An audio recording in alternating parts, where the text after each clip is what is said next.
Hello there, welcome to Planet America's Weekend Edition. I'm John Barron. And I'm Licciardello. This week, could the mystery surrounding the disappearance of Aviator Amelia Earhart finally be solved? Researchers say it's likely they've found her plane, but my guest, author Laurie Shapiro, is not convinced. I'm going to be looking at Trump's Big Pharma showdown and his promise to lower prescription drug prices. But first... It was a quintessentially Trump moment, hosting a roundtable press conference about alleged left-wing domestic terrorist groups. President Trump suddenly spots his Secretary of State walking into the back of the room. And by the way, we have Marco Rubio. Marco, come on up here, please. He's going to bring a little stability to this group.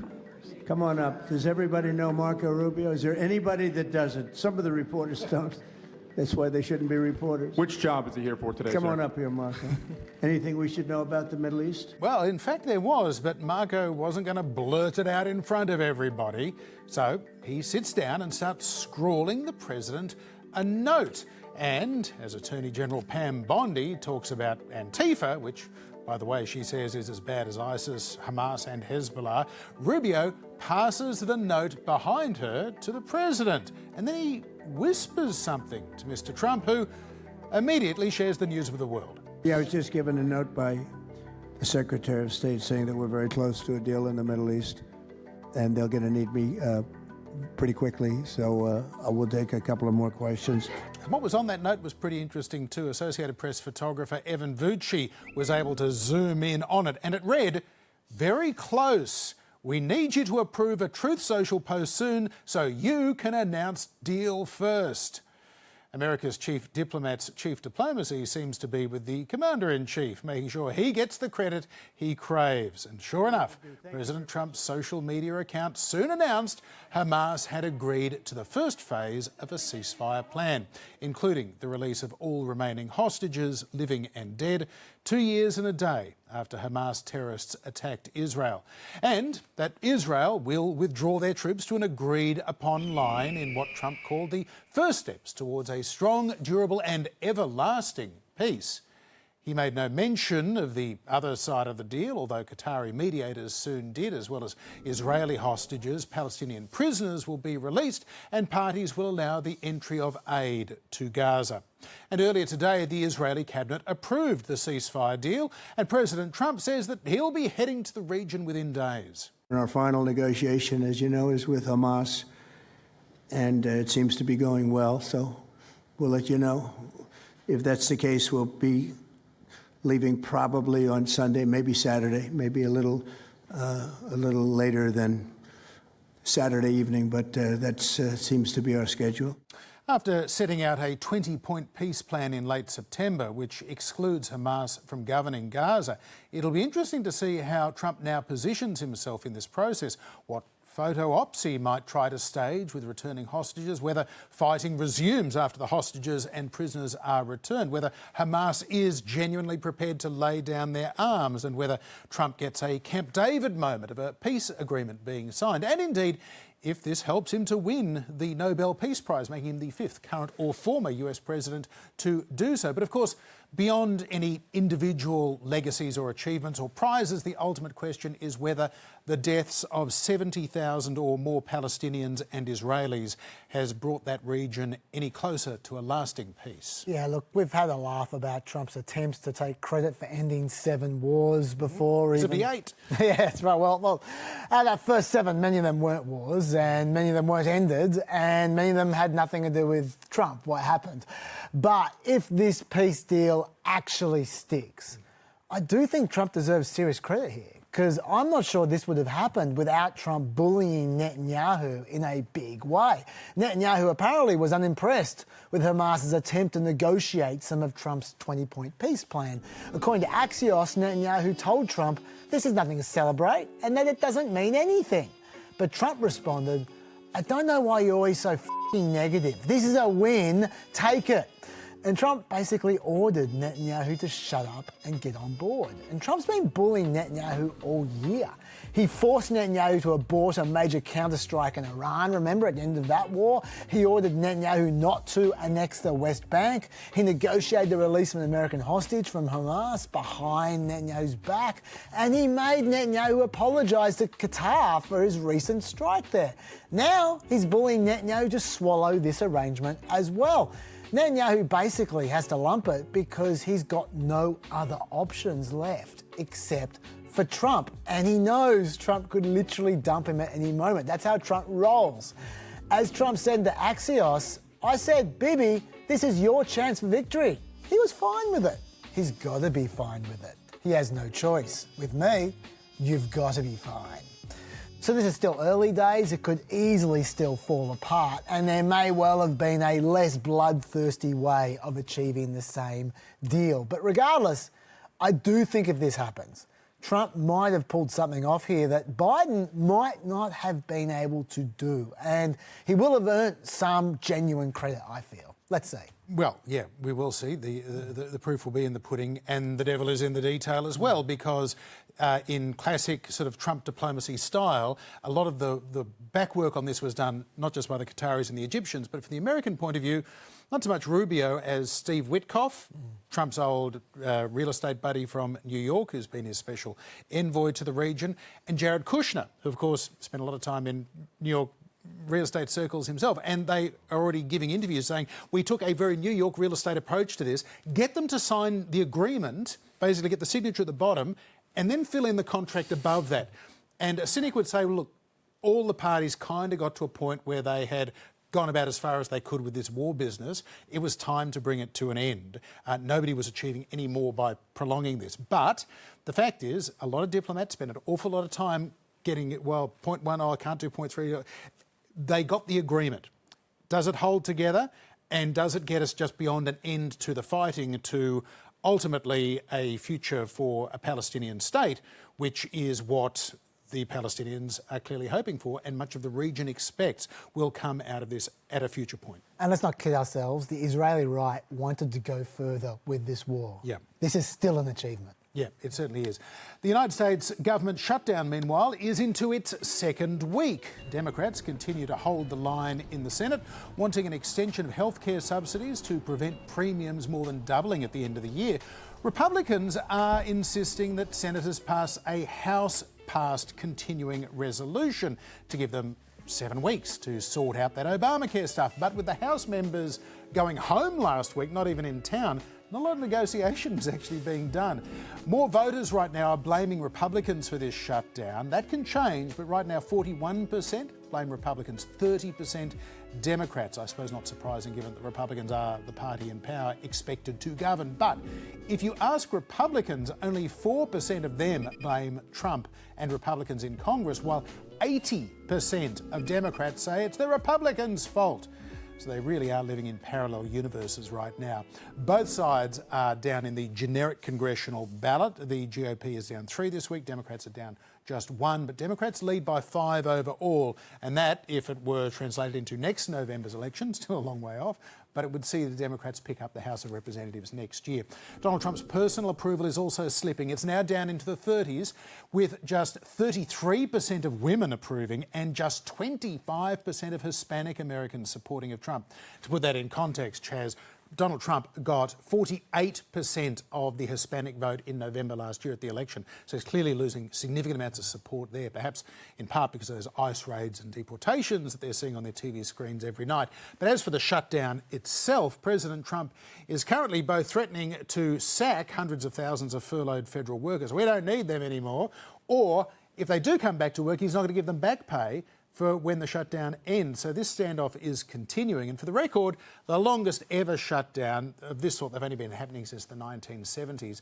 That was in Donald Trump's first term, and it dragged on for 35 days. But this is now in the sort of top half of shutdown. So it is actually getting into significant territory. It is getting there. I should also say the slowdown of the economy would probably be affecting the Hispanic polling as well. Yep. Hispanics are very sensitive to economic news, I've found in the past. Group, yep.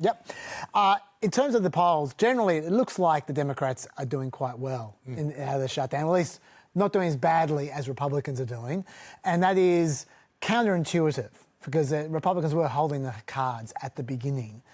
Why is this going on? I think this is a complete messaging failure from the Republicans. I think if you look at the three major messages of the first week and a half of the shutdown from Republicans, there's message one, that Democrats don't care about healthcare. What they actually care about is illegal immigrants, which just doesn't ring true. Like, Democrats obviously care about healthcare. They've been going on about healthcare since 1948. That's right, number one. Number two, the shutdown's funny. Let's have a big laugh at a bunch of memes involving sombreros and Grim Reapers and stuff. Like, that's just treating it like it's a joke. Right. Thirdly, Russell Vogt wants to hurt you. He wants to fire you, and then he wants to take your pay away from you, but it's the Democrats' fault somehow, even though Russell Vogt really likes doing this kind of stuff. They're the Republicans' three messages. They're all contradictory. None of them make sense. None of them are good strategies at all, and they all work against each other. It's a mess. Meanwhile, the Democrats have been all on the same page, just healthcare, healthcare, healthcare. We care about you. We care about your healthcare costs. They have been monotonous in their regularity with their message, and I think it's just worked. Yep. And if you think that's not convincing, I think the best evidence that Democrats are winning this standoff is a poll from Kaiser. They asked, if Obamacare tax credits aren't extended, who do you blame? People blame Republicans 76% to 22%. Independents blame Republicans 81% to 17%. That is all the Democrats have wanted. They wanted to make Obamacare subsidies an issue, and they wanted to tar the Republicans with it. Tick, tick. And you can tell just how thoroughly they won this round. By the way, Mike Johnson is now trying to steal their talking points from them. Well, let me look right into the camera and tell you very clearly. Republicans are the ones concerned about health care. Republicans are the party working around the clock every day to fix health care. This is not talking points for us. We've done it. No, that is 100% talking points for you. Yeah. It's not just him. A whole heap of Republicans are now starting to advocate, just nervously clearing their throat, about extending the Obamacare subsidies. This is working for the Democrats. Most notably, Marjorie Taylor Greene, who tweeted out, "I'm absolutely disgusted that health insurance premiums will double if the tax credits expire this year." She's just sounding like a Democrat. The question is how this ends, though. The Democrats, sure, they've had this advantage for the first week and a half, but I'm not seeing any resolution nearby, and people are saying that this shutdown might get worse. So far, it's been relatively mild because the big, beautiful bill has kept funding going for a few departments that wouldn't normally have funding. But as time goes on, this shutdown will become more severe. Where does it go from here, though? Yeah, well, while ever Democrats are playing on such friendly territory, that being Obamacare, they're onto a political winner. And this is the nightmare for Republicans for the last 15 years. The reason they were fighting so hard to get rid of Obamacare was that they knew there would be a point at which there was a overwhelming majority support for the Affordable Care Act and the ability to get more affordable healthcare premiums on these marketplaces that Obamacare helped to create. So this is something that they are now seeing the writing on the wall. They're now trying to get Mike Johnson trying to say, we're the party of healthcare. Yeah, I remember the whole repeal and replace thing. You tried John McCain and the thumbs down. Sure. Yeah, we've forgotten all of that. But you're right. Part of this is because there isn't a lot of pain involved. Because of those previous shutdowns, so much of the federal government is now excluded from the shutdown, essential services. It's not inconveniencing people massively. It's not summer holidays, so people aren't even going to national parks that often. So this is not a really big problem for a lot of people. It's a problem if you want to go and walk up the Statue of Liberty or go to Alcatraz or something like that. Some air traffic controllers are kind of getting involved with this by sort of doing a bit of a work to rule. They are essential services right now, but they're not doing overtime, and there are more of them phoning in sick as well. So as a result, planes going in and out of, interestingly, Washington, D.C. are getting delayed quite a bit. So they're causing inconvenience to the people who shut the government down and their staffers. So yeah, right now it seems as though the Democrats have got the upper hand, but in about 5 days from now, the paychecks for the second fortnight of October are due to go out. And that's where, if suddenly hundreds of thousands of federal workers and their families are not getting paid, the pressure will increase. How much pain do you want to inflict on these workers? And that's when things will get very, very serious. Does it go beyond this week or not remains to be seen. Yeah. Now, we don't get a lot of chance to talk policy on the show these days because Trump really isn't into policy a lot. But last week, we had a genuine, old-fashioned announcement, and it sounded pretty good to me. Today, Pfizer is committing to offer all of their prescription medications to Medicaid, and it will be at the most favored nation's prices. It's going to have a huge impact on bringing Medicaid costs down like nothing else. Wow, and how much would it bring pharmaceutical prices down? And here we're talking about, in one case, over 1,000%. That makes no sense at all. You can't cut prices by more than 100%. But look, leaving aside Trump's mathematical literacy, the fact is Americans do pay on average about 422% more for brand name drugs than their peer nations. So any cuts at all would be welcome. And in reality, there have actually been some very large cuts proposed. Dermatitis drugs down 80%, osteoporosis drugs down 85%, migraine drugs down 50%, arthritis drugs down 40%. This is good stuff.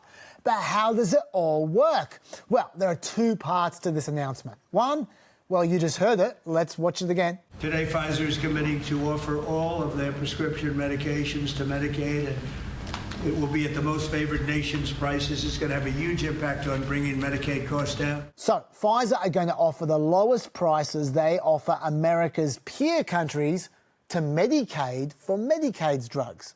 Medicaid is, recall, health insurance for the poor.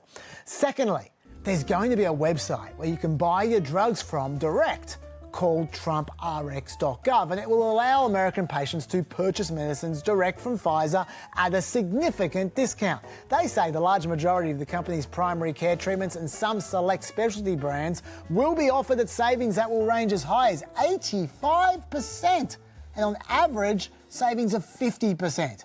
And Trump says that other companies are going to be joining Pfizer to do the same thing soon. Eli Lilly has been fantastic also, your friend, my friend. And they're all coming in over the next week. We're making deals with all of them. And I said, if we don't make a deal, then we're going to tariff them an extra 5, 6, 7, 8%, whatever the difference is, and we'll take it that way. So has Trump solved the drug pricing issue then?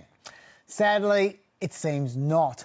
Firstly, note that Pfizer only agreed to bring its drug prices in line with other countries' prices for people on Medicaid, health insurance for the poor.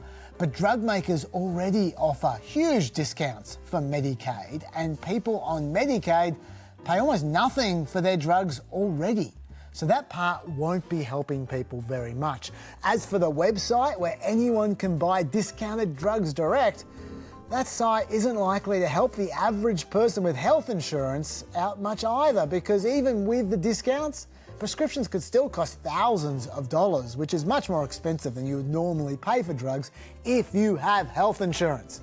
90+% of Americans have health insurance. For those people, even if the Trump RX prices were slightly cheaper for drugs, which they're not going to be, even then you'd be better off using your insurance to pay for drugs anyway, so that what you're paying counts towards your deductible. So this website offers very little for the insured. What about the 27 million uninsured Americans though? Well, even for them, a $6,000 arthritis drug at half price is still $3,000 in cash. Good luck affording that if you can't afford health insurance. So in practice, this website helps almost no one. And by the way, we know this website won't make much difference because websites like this already exist. There's one called Cost Plus Drugs, there's one called GoodRx. In fact, apparently there are already drugs on GoodRx right now that are cheaper than what the Trump White House just previewed in their announcement. And yet those websites haven't exactly set the world on fire, have they? This might all explain why, after this big announcement where Pfizer were going to offer supposedly massive discounts, Pfizer's stock price went up by 6.8%. They didn't seem worried by this announcement. Maybe I'm being overly cynical though. So let's ask an expert, shall we? Dr. Ameet Sarpatwari is Assistant Professor of Medicine at the Harvard Pilgrim Healthcare Institute and Harvard Medical School. And I spoke to him earlier. Dr. Ameet Sarpatwari, welcome to Planet America. Okay, let's start with this website, Trump RX, where people can buy discounted medicines direct. Now, there are a few of those kinds of websites around already. Do you have any sense of whether this site would be better or worse than the sites that already exist? I don't think that it will be any better than what already exists. It won't be of particular help to most Americans. And the reason is that it's still going to be an astronomical cost to patients, even if 40% or to 80% is taken off the list price. That can still mean something like $3,000 a month for a brand name medication. So what people, if any, would be better off buying medicines through a website rather than through regular means? Would anyone be better off? Definitely people who don't have insurance and who don't qualify for a free prescription. And that's a very small segment of the population. But those people would benefit. If you had a particularly high deductible and were taking just one drug, it might make sense to take this medication from this site. But in all honesty, there's not many Americans that this site would help. Then we've got the promise to sell medicine to Medicaid at most favoured nation prices. How much cheaper is that than Medicaid already pays for medicines? That's a great question, and the answer is we don't know. Medicaid already gets what's called the best price. So among payers in the United States, with the exception of a few, Medicaid has to get the best price. Also, if drug prices increase over time, there's something called the inflation rebate that Medicaid gets. So Medicaid actually gets a very good price already. The question is, how does that price compare to the net prices that comparable nations are paying? And the answer is probably not a lot, but we don't actually know. And if Trump could make buying medicine cheaper for Medicaid, would that change what Medicaid users pay at the end of the process, or would it just change what the government pays for those medications? It would honestly just change what the government pays for those medications. Medicaid patients either receive their drugs free or pay a nominal amount for their medications. So this would save Medicaid potentially some money. And for cash-strapped programs, which most Medicaid programs are, that's not something to laugh at. That could be important savings. But again, the answer is that we just don't know how much savings that would be. Doctor, does this announcement help people who pay for their medicines either through private health insurance or through Medicare at all? Because presumably those people would be almost the whole country. So that large segment of the population is not going to benefit from either of these two proposals that the administration has pushed forward with. And there's nothing I missed out? Is that pretty much the whole announcement? I believe so. Yeah, I think you've got everything. Okay, so given all that, Doctor, how significant would you say this announcement actually was, especially compared to Biden's Medicare reforms before it? I don't think that this announcement or these programs are really going to benefit most Americans. I think that actually when you look back and you see what was done through the Inflation Reduction Act under President Biden, where Medicare was enabled to negotiate a certain number of drugs, where there was an out-of-pocket maximum cap placed on Medicare Part D, and where there was a $35 monthly cap on insulin, those were far more meaningful than what we've seen from this administration, the Trump administration, present just this week. If Trump could get the other major drug manufacturers to agree to similar deals, would that make these improvements more significant, or would it make no difference? So scaling up this program to more manufacturers is really just going to expand the number of drugs in the mix, but it's not going to help the actual problem that we have. Remember that these programs are really only helping a small segment of the population, and that segment doesn't change just if we expand the number of drugs that are being offered. Are there any small tweaks that could be made to improve this new system dramatically? Definitely. There is some good groundwork here. And if the Trump administration were interested, as it has said in the past it could have a most favored nation price for all payers in the United States. Now, that would take an act of Congress, but that's something that would be quite meaningful. Doctor, given that the vast majority of medicines that people buy are generics, and America pays less for generics than most comparable countries, how much of an issue is drug prices in America really? Is this issue overhyped? It's definitely not overhyped. It's true that 80% to 90% of the medications that Americans take are generic drugs, but that 10% that is brand name drugs accounts for about 80% of overall drug spending. And so Americans who have to take a brand name drug, for which there are many, their prices of those drugs are 2 to 3 times that in other countries. And so reforms that target brand name drug pricing are really needed. We have made some progress in the last few years, but it's still very much an uphill battle. When you look at the statistics, you see that about a quarter of Americans do not take their medication as prescribed owing to cost. And that is really restricted to those brand name drugs that are very hard to afford. Finally, Doctor, what would you like to see the government do, if anything, to deal with this issue once and for all? I think the government should follow the lead of other countries. Instead of having something like a most favored nation price, we should have our own health technology assessment committee that assesses the value of drugs. If we pay for drugs based on their value, that in and of itself would be a huge difference. And other countries around the world already do this and do this very effectively. We need to take that step.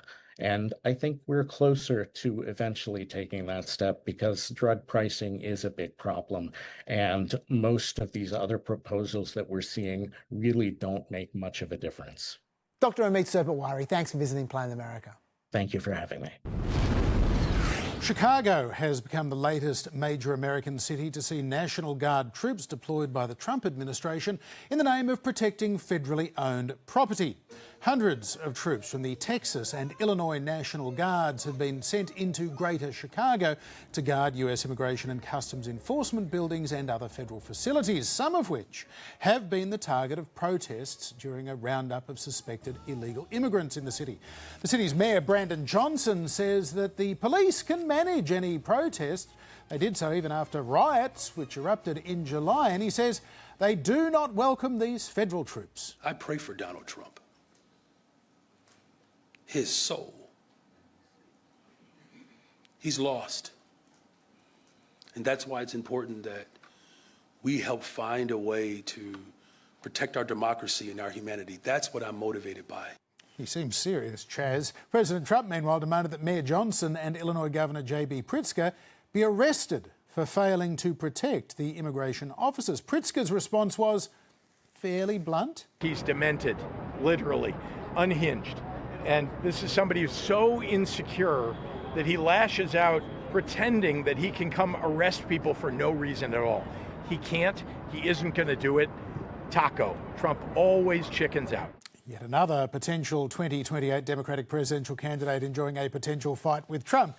But most of the fighting right now is actually being done in the court system. Earlier today, federal court judge April Perry issued a temporary restraining order which blocks the deployment of troops into Chicago for 14 days. Similar orders remain in place in Portland, Oregon as well. Meanwhile, reporters at the White House this week wanted to know just how far President Trump might go. Would he, for example, suspend people's right to a hearing if they've been detained before being deported or just being scooped up in a protest, otherwise known as habeas corpus? Have you given any more thought to possibly suspending habeas corpus to not only deal with these insurrectionists across the nation, but also to continue rapidly deporting illegal aliens? Yeah, it's suspending who? Habeas corpus. Oh. Sounds like that corpus dude's probably getting himself deported, Chaz. But the US Constitution is quite clear on this subject. It says habeas corpus shall not be suspended unless, when in cases of rebellion or invasion, the public safety may require it. And that's what makes all of this talk of invading immigrants and war-torn cities so concerning. the idea that it could be used to lock anyone up without the right to appear before a judge. Yeah, although that's better than being blown up off the coast of Venezuela. That's true. Look, things are getting really dysfunctional in Chicago at the moment, John. This is what the Chief of Police at Broadview has to say. He says the use of chemical agents by federal agents at the ICE facility in Broadview has often been arbitrary and indiscriminate. At times, it's used when the crowd is as small as 10 people. Over the course of my career in law enforcement, the way in which federal agents have indiscriminately used chemical agents in Broadview is unlike anything I have seen before. That's the Chief of Police talking there, not a protester.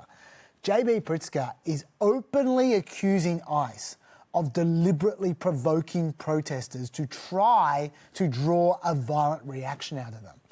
The mayor is declaring ICE-free zones all around the city. Now, that can't be legal.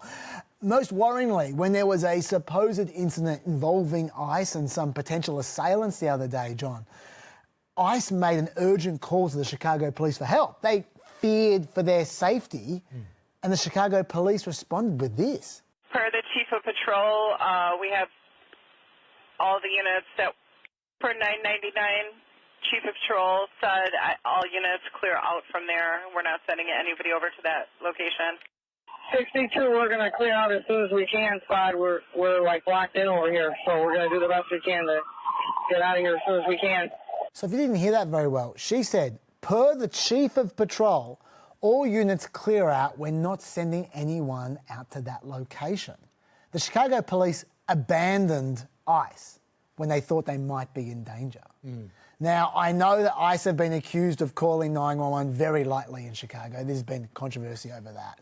And there might be a boy who cried wolf scenario happening here. But it's not a good situation when the Chicago police are refusing to defend ICE in a period of escalating conflict. This is so dysfunctional. It could really go wrong, John. Yeah, I mean, the system is falling apart because ordinarily it is up to the local and state government to say to the federal government, we need your help. Send in the National Guard, send us reinforcements. They have not said that. They have specifically said, we do not need them, we do not want them. But clearly, ICE agents are wanting to create this greater sense of an emergency to justify the sending in of the Federal National Guard troops. In an ideal situation, you would never, ever have anybody, any citizen, whether an ICE agent or anybody else, being told, no, the police aren't coming when you've dialed 911. That is really, really bad. But when you start tearing up the rule book, when you start ignoring what the officials on the ground are saying we need, we want out of this situation, yeah, things fall apart quite easily. And yes, of course it's provocative. We're getting provocations on both sides, but the problem that demonstrators have is if you allow yourself to be provoked, you just justify an even more heavy-handed response coming from the Trump administration. It is exactly what they want. And if they don't get the pictures that they want of a city in flames, as you showed us on Monday night's program, they'll just show pictures on Fox News from 2020 to make it look even worse. Yes. Talking about which, over in Portland, Trump is still insisting the entire place is like hell on earth. Portland is burning to the ground. You have agitators, insurrectionists. All you have to do is look at the television, turn on your television, read your newspapers. It's burning to the ground. The governor, the mayor, the politicians are petrified for their lives. Dude, please, just for once, hold the press conference away from a helicopter. Just for once. There are definitely moments of minor violence in Portland, no doubt. But the truth is, this is not 2020. Many nights, there are only a few dozen protesters outside the ICE building. On plenty of occasions, the place seems to resemble a dance party.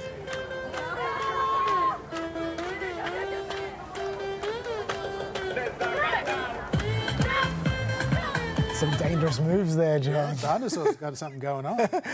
And the moments that things tend to go sideways are not when there's just day by day, when there's a dance party with dinosaurs. It's when conservative journalists show up and the protesters and the conservative journalists face off against each other. They provoke each other. Of course. Like we know on Monday's show, conservative videographer Nick Sauter was targeted by some protesters here a week ago. You're going nowhere. Get out of here. Oh, get out. I will get out. Get out of here. Get out of here now.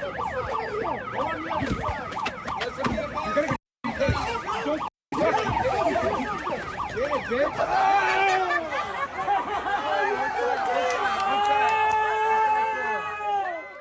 We told you on Monday Sarpatwari got arrested soon after that incident. What we didn't know is it turns out he was arrested because of that incident. The charges against him, though, were soon dropped. Instead, the two protesters who pushed him into the dirt bed, they were charged with second-degree disorderly conduct. The district attorney said that the two protesters provably engaged in violent, tumultuous and threatening behaviour as required by the Disorderly Conduct 2 statute, and as such would be charged. As to Sarpatwari, any physical contact he had with other persons was defensive in nature, reasonable under the circumstances and therefore justified. Sarpatwari's conduct of attempting to video record and shine a bright light at the other side, while certainly provocative, was not criminal and so did not give rise to any legally justifiable ability to respond with force, the DA said. Well done, DA. Yeah. Entirely sensible. Very sensible result. But that's not stopping the administration trying to use this incident as an excuse to unleash the National Guard on Portland. And if the courts don't let them, which has been the case so far, the courts have said no, there's even talk of Trump using the Insurrection Act to force the issue. Yes, we are now up to that part of the administration. And no amount of dancing frogs might dissuade them, John. Well, I, for one, miss the dancing frogs already, Chaz. But now to the disappearance of pioneering aviator Amelia Earhart and her navigator, Fred Noonan, which has been the fodder for countless books, films and TV shows for decades. Amelia Earhart and her navigator are bound westward over the lonely mid-Pacific. It is the final leg of a grueling, round-the-world flight. Within several hours, they will disappear. And the mystery gave rise to all sorts of speculation, conspiracy theories, and Leonard Nimoy in a skivvy. That Amelia Earhart and her navigator, Fred Noonan, might be alive and well on an uncharted Pacific reef. That she may have been shot down by Japanese fighter planes and then captured. That perhaps she was actually on a top-secret spy mission for our government. In 1932, Amelia Earhart became the first woman to fly solo across the Atlantic, reaching Derry in Northern Ireland, instantly making her one of the most famous women in the world. Where did you actually make your landing, Miss Earhart? I cruised inland until I found a suitable pasture. I landed there after frightening all the cows in the neighbourhood and rolled up to the farmer's front door. 5 years later, Earhart was trying to become the first woman to circumnavigate the globe in a plane. Contemplated course covers about 27,000 miles. It will be the first flight, if successful, which approximates the equator. Earhart and Noonan were on the home stretch, leaving Papua New Guinea, heading for Howland Island in the mid-Pacific to refuel en route to Hawaii, then home to the United States mainland. The machine is heavy with extra petrol, and so the takeoff is the critical moment. A long run on the ground and a slow rise into the air, and she's away. Their plane, a Lockheed Electra, was carrying over 4,000 litres of aviation gasoline for the 4,000-kilometre stretch, enough to stay in the air for up to 27 hours. The final communications with a US Coast Guard vessel indicated that they were nearly there, but running out of fuel fast. Then to a waiting world came news of disaster as the plane failed to reach tiny Howland Island in mid-Pacific. A British freighter, the Coast Guard and the Navy sped to the search. The battleship Colorado steaming out from Honolulu under forced draft.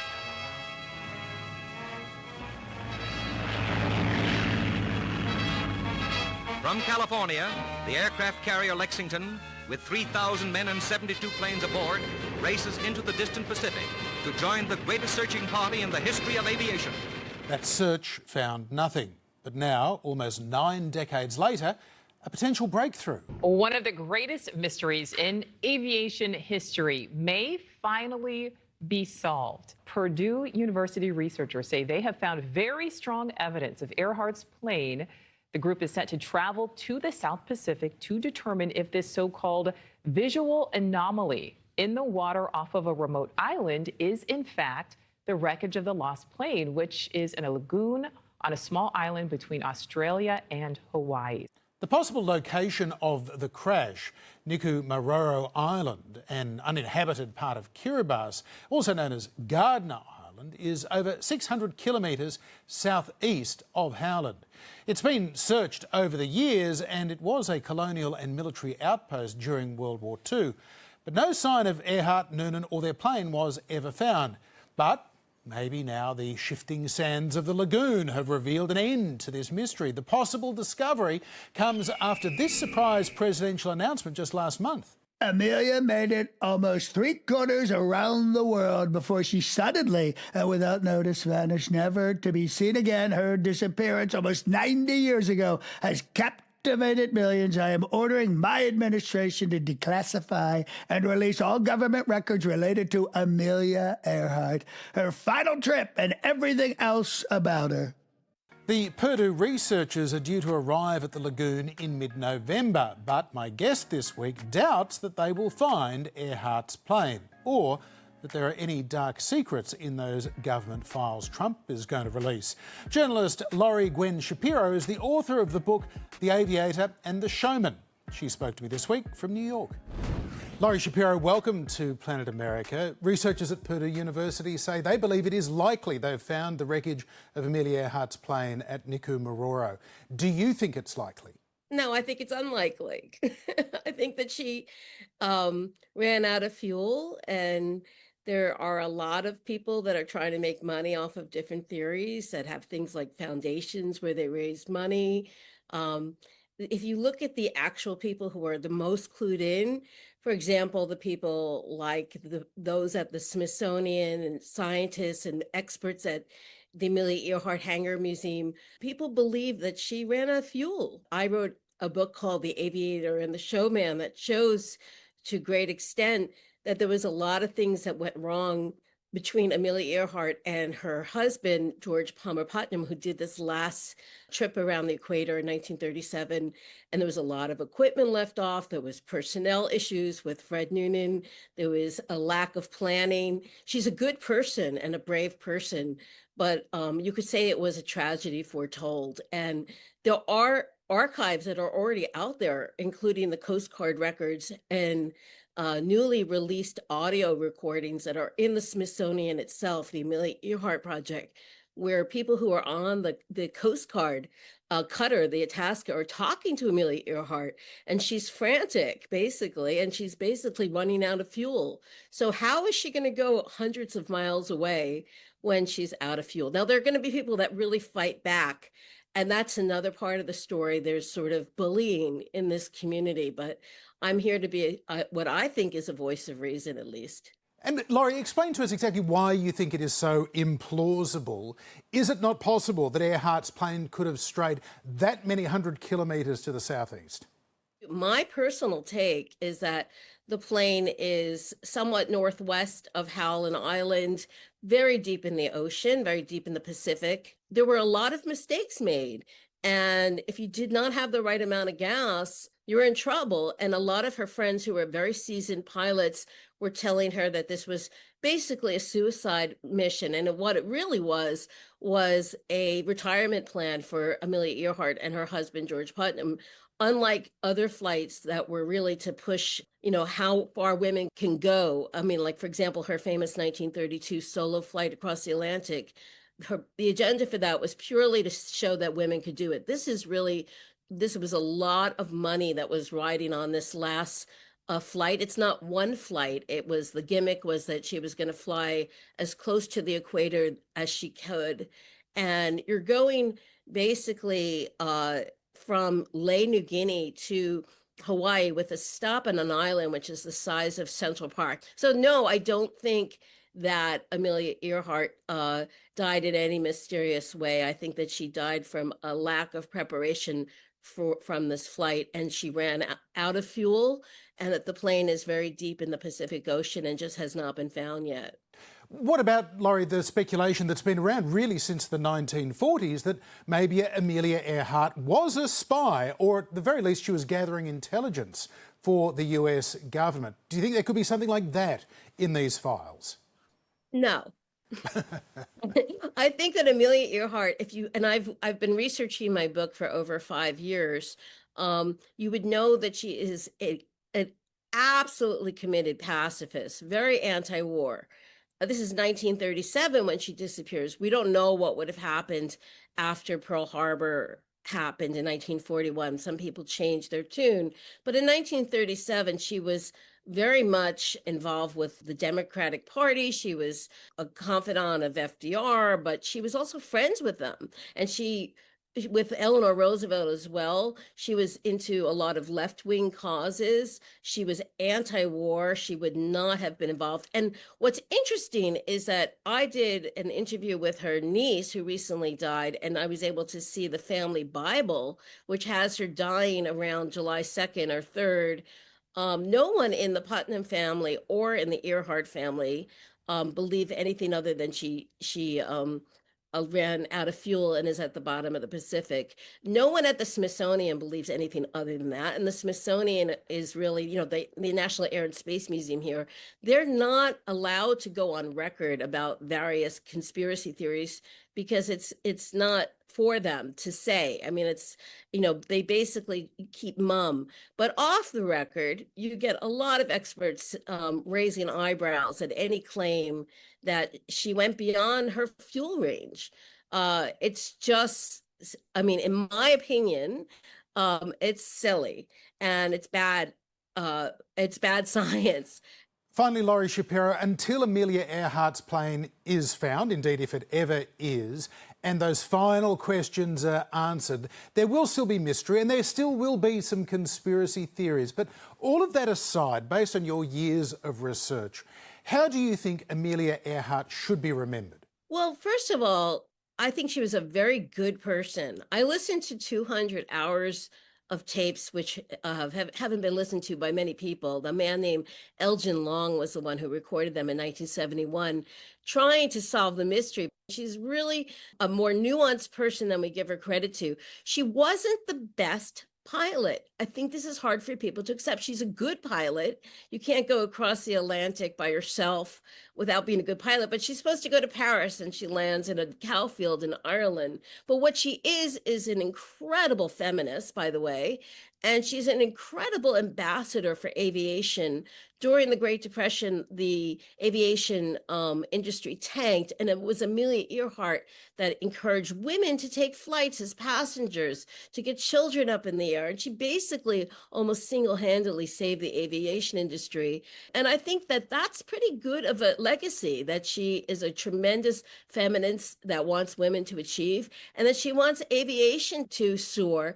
I believe that if she had lived, she would have been very involved with the space industry. I think that she loved to fly, and she believed that women should be able to make the same errors that men could. For example, if we don't think about the men in the early space industry that had a very low chance of making it back, we just say, wow, there were heroes. And Amelia Earhart wanted women to be able to take the same risks that men could without lots of second guessing as to why or how and how could this be. She was aware of the risks that you were taking. And, all through her career, she took tremendous risks. And it's all great if it works out. But if it doesn't work out, you can be dead. Laurie Shapiro, thanks for being with us on Planet America's Weekend Edition. Sure.